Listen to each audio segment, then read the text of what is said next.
Cette semaine, à notre confrontation de la nouvelle Rio 5, en fait, elle est déclinée en 3 versions, la EX, EX Commodité et la version EX Sport. Les prix varient entre 13 700 et 17 000 $. La valeur de notre voiture d'essai, 15 500 $.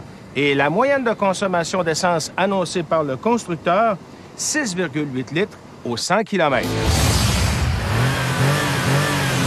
Bon, maintenant, nous sommes dans la Rio et on va faire le même test, 0-100 km/h. Un test qui nous a pas impressionné avec la Swift.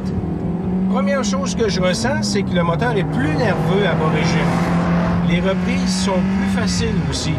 Le moteur monte plus haut en régime plus rapidement et j'apprécie beaucoup la douceur de la transmission. Wow! Meilleure sensation et le moteur aussi est moins bruyant que sur la Suzuki Swift. Le 0-100 km/h, par contre, c'est fait dans les mêmes temps, en 10,8 secondes. Exactement le même temps d'accélération.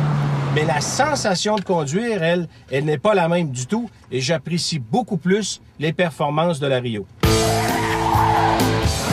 Bon, allons-y maintenant avec le freinage. La Rio qui a la même technologie à toute fin pratique là, que sur la Suzuki Swift. Et on va faire donc un 100 km/h 0. J'ai bien hâte de voir si la voiture va mieux se comporter. Allons-y. Et monsieur, c'est laborieux. Non, malheureusement. C'est certain que la distance de freinage est plus courte. Là. On a quand même un 100 km/h 0 sur 45 mètres.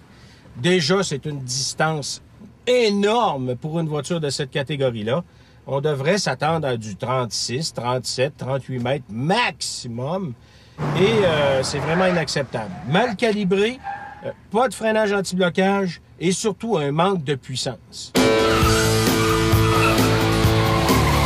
Bon, allons-y maintenant avec le slalom et la Kia Rio, que j'apprécie beaucoup, moi, en termes de comportement routier.